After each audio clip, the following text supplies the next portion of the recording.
Hello, my name is Shubham Mahesh Kumar Chaudhary. I'm a practical nursing student. My student ID is 9917277085, and this is my Cardex. Those all are blank that I'm using for my health assessment. And now I will show my 360 around, and now I make sure that this is well connected. Set. Yeah.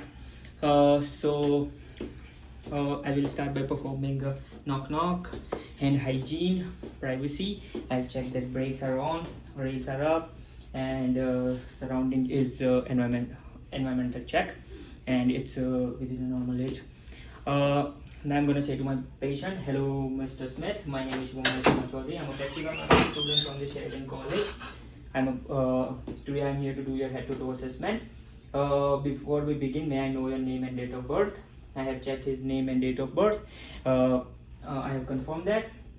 Now I will explain him about the procedure. So, Mr. Smith, head to toe assessment is required around 20 minutes, and it involves some touching and exposing. Is it okay with you? He said yes. For consent, consent is done. Now I will be doing the confidentiality. Mr. Smith, whatever information you will share with me, it will only share between healthcare providers. It won't share to the outside, and so feel free to share everything. Before we begin, do you have any question for me? He said no. Now I will start my assessment by checking his vitals, and his vitals are within a normal range. His BP is 120/80. His pulses are 68 per minute. His breath is 18 breaths per minute, and his O2 saturation is 98. And according to him, his pain is 0 out of 10, and he doesn't have any he doesn't have any dyspnea or COPD, so I won't be asking any further questions related to PQRST. If he would have, I will make sure that I will be asking further questions with the PQRST. Now I will be doing neurological and MSK assessment. For neurological and MSK assessment, I will begin. So my patient, according to the Cardex, my patient has ambulance supervision and for risk fall of 2.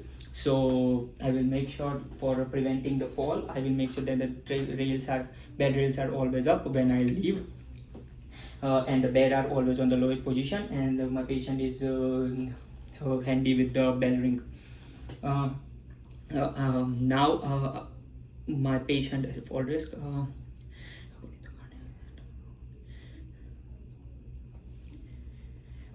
Now I will do the further assessment. So when I entered in the room, my patient spontaneously opened his eyes and looked toward me and followed through with his vision. If he is sleeping, I will make sure that that I pronounce his name, and then do the further assessment. And spontaneously opened his eyes and followed me through his vision, which means my patient is alert. He, according to the LOC, he is not lethargic, no stuponus, and no combotors. Now I will ask the 3-pointed questions. So, Mr. Smith, do you know what is your name, where are you, and what is time? So he answered all the questions, which means my patient is aware with the time, place, and person, and he's alert with all the 3 properly. Now, according to his facial expression, my patient looks normal, no anxious, according to the situation, and he is relaxed. My patient's verbal response is very clear. His speech is clear. He is not slurring. And according to the verbal response, he has a GCS score of 5, and motor response is GCS score is 6. And my patient doesn't have any facial droops, and no ptosis, facial droops. Now I will be. His verbal response is within a normal range, and he's responding all my questions. Now I will do the PERLA. For PERLA, I will say to Mr. Smith, Now I will be performing Perla. For that I will be lighting on your eyes. Is it okay with you? He said yes. Now I'm going for the peripheral to the mid-clavicle line, and on the both so the eyes are both equal rounded and 4 mm in size, and they are equal bilaterally, and which says my patient is oriented with the light. I'm going to say to my patient that look toward the ceiling. Now Mr. Smith, look toward my finger. Now follow the finger. That now I see that my patient is followed my finger, and when he was looking too far away, that his pupils were diluted, and when he is not when he is looking towards my finger, then his pupils were contracted. Now according to this, it says my patient is alert and oriented with a light and accommodation. Now I will be performing the MSK assessment. For MSK assessment, I'm gonna say to my patient that I'm doing MSK assessment on upper extremities and lower extremities. For upper, I will be doing right and left extremities. For right and left, I will be doing okay. Mr. Smith, push towards my hand. The finding is equal bilaterally on both hands. The strength and resistance on both sides is equal bilaterally. Now squeeze my both hands, and the grip strength is equal bilaterally. Now I will be doing the lower extremities. For lower extremities, I will be doing first upper lower extremities. I'm going to say to Mr. Smith, can you lift up your legs voluntarily?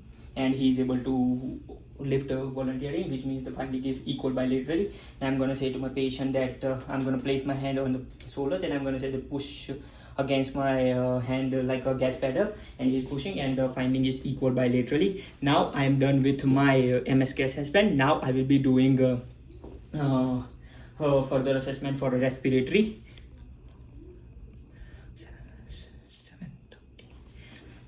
Now I will be doing the respiratory assessment. For respiratory assessment, according to the Cardex, my patient is on O2 saturation. O2 saturation. So I will through the nasal prone. I have checked that 2 liter. He is on a 2 liter nasal prone oxygen, and I will make sure that is it not 2 liter on a flow meter. If it's not 2 liter, then I will make sure that it's within a 2 liter. My patient is, and there is no kinkings or cloudiness, no kinkings in a line, and nasal pranula is well connected. And now I am checking the skin integrity around the nasal and behind the ears, which is normal, no redness, no swelliness, and he is breathing properly. Now I'm gonna ask that his skin color on interior or posterior. His skin color is normal on interior, and can you show me your posterior side, and then skin color on interior and posterior in within a normal range. According to his race, there is no lumps and bumps visible. He is not having shortness of breath. He is not using accessory muscle for his breath, not on a tripod position. Now I will start by doing the auscultation. For auscultation, I will be doing for interior chest. I will make sure that he is on a proper sitting position for respiratory auscultation. Now I'm using the diaphragm of my stethoscope, and I will be placing on. I will be doing my assessment from the apex for apex to the lower lung sound. And I will say to my patient that breathe through your nose and breathe out from your mouth. I will be listening for whole 1 minute, inspiration and expiration. When the stethoscope touch, take a deep breath. I will be performing Z pattern. Deep breath, deep breath, deep breath, deep breath, deep breath, deep breath, deep breath, deep breath. I was listening that air during the inspiration, air entered into all lobes. There was no adventitious sounds. If I hear any adventitious sound, all the lobes. I have also checked the lower lung sides on the right on the right side my patient is I'm hearing for 3 lobes, and on the left side I'm hearing for 2 lobes. If I 2 lobes air enter in a out within a normal range. If I hear any adventitious sound like a crackles, murmur, and wheezing, crackles or wheezing, I will make sure that I will be documenting time, location, pitch, and during it was it during the inspiration or expiration. Now I will also do the same procedure on the posterior chest in the same pattern, and that's all cover my respiratory assessment. Now I will be performing the cardiovascular assessment, and for cardiovascular assessment, cardiovascular assessment, I will be doing. I will be checking his apical pulse against his radial pulse, and the finding is I will be listening for whole 1 minute, and the finding is equal bilaterally. Now I will be also checking both apical pulse, and both apical pulse finding is equal bilaterally. The rate is 68 per minute, and the rhythm is regular. There is no deficiency, and the force is 2+. Now I will be auscultating his heart. For that I'm using my stethoscope of my diaphragm of my stethoscope. I will be using heart sound on first I will start I will be doing landmarkings, suprasternal nodes, Schlenger Lewis, and I will be placing my stethoscope on right second intercostal space. I am listening aortic valve. On the left second intercostal space I am hearing pulmonary valve. On the fourth intercostal space I am hearing fourth intercostal space I am hearing tricuspid valve, and on the fourth intercostal space I am hearing mitral valve. And I'm hearing S1 and S2 sounds. They are within the normal range. I checked that now there are no extra sounds. I will use a bell of my stethoscope, and I will use the bell of my stethoscope and perform the same pattern on a Z pattern, same procedure, and listening for any adventitious sounds like murmurs, murmurs. If I hear any murmurs, I will make sure that I will lean forward my patient and listen again. And if lean forward and listen again on the left side,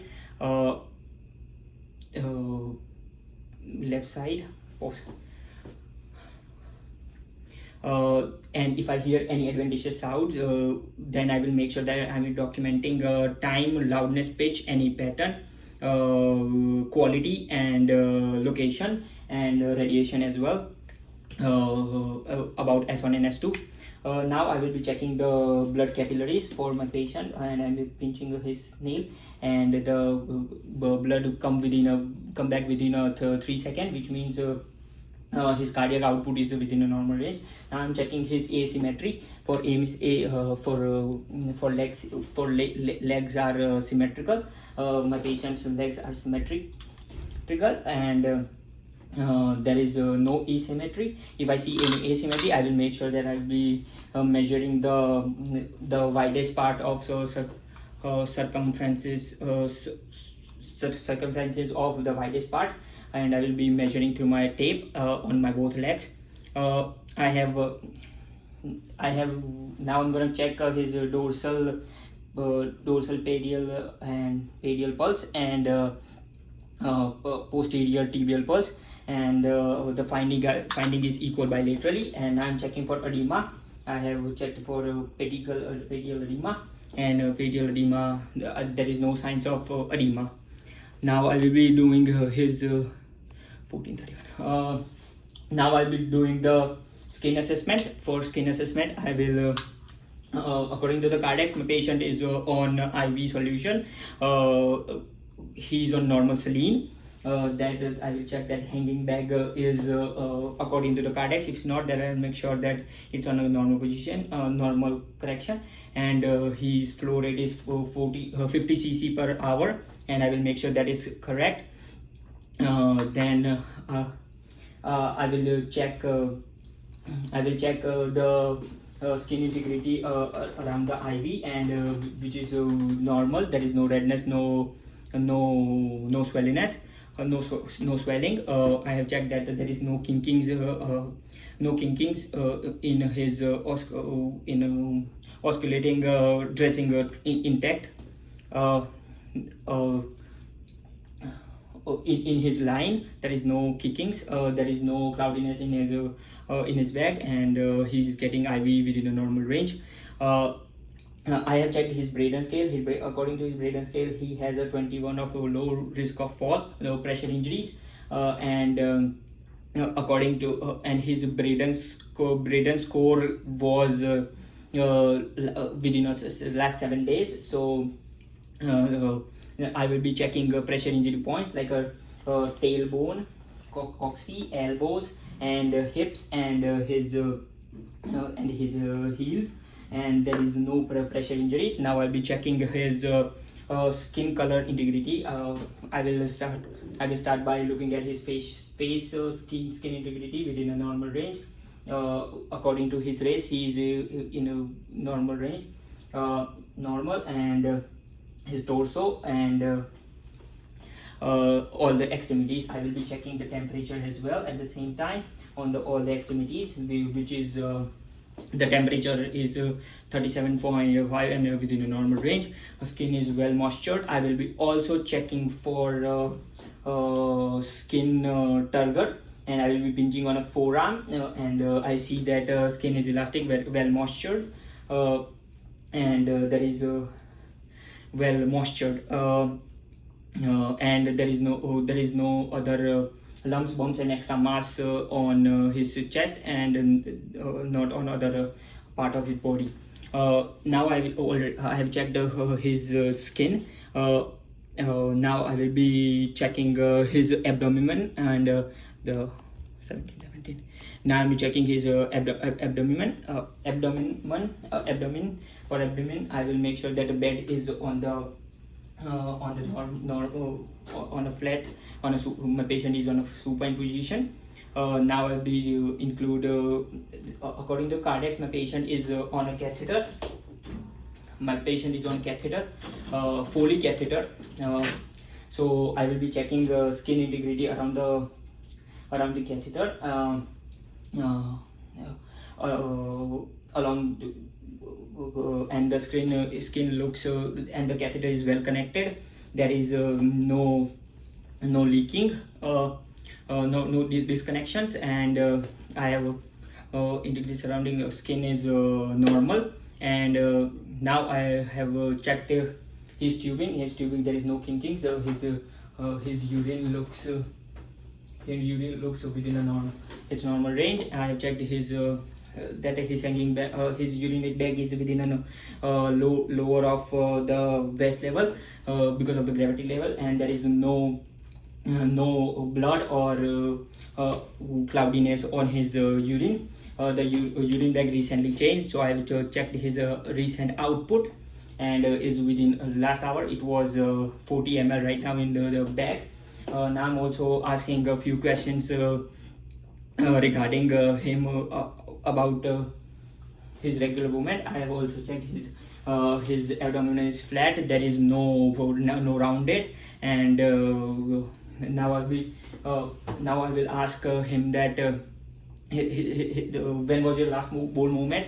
Do you feel any nausea, vomiting? He said yes. No nausea, vomiting. Do you feel any pain while urinating? He said no. Do you have any do you feel any do you passing gas? He said yes. Do you urinate regularly? He said yes. There is no unusual pattern before the catheter. You were able to pee normally. He said yes, and his output is within a normal range. Now I'll be auscultating on all four quadrant. For all four, I will be using my stethoscope diaphragm, and I will be auscultating from the right lower quadrant, and I will go in right upper quadrant, right left upper quadrant, left lower quadrant.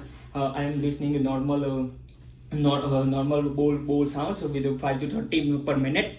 There is no adventitious sounds. If I hear any adventitious sound and if I don't hear any bone movement, I will make sure that I will document and I will make sure that I will be saying to the healthcare providers. Now I will be using bell of my stethoscope, and I will be comparing aortic valve to the renal capillaries, iliac capillaries, and fibrous capillaries. If I hear any bruitity, I will make sure that I will stop palpating it immediately, and I will let the healthcare providers know immediately. Now I will listen everything. Now I will be checking. I will be palpating through my forefingers, and I am using the same pattern as we used for auscultation. And the texture is normal, the temperature is normal, there is moisture is moisturized, no swelliness, soft, regular, and no pulsation, and there is no tenderness. If I see any tenderness, I will make sure that I will be doing the tenderness at the end. When I was doing the palpating, my patient was patient's expression was within a normal range. He was not guarding, and he was relaxed while doing everything. Thank you, Mr. Smith. Now it's all covered my head to toe assessment. I have finished, and I will make sure that his bed is all the way down and his ribs are all the way up. I will be document my findings, and I will make sure if you need a call bell is next to him. And I will let the physician know about your findings. Thank you so much.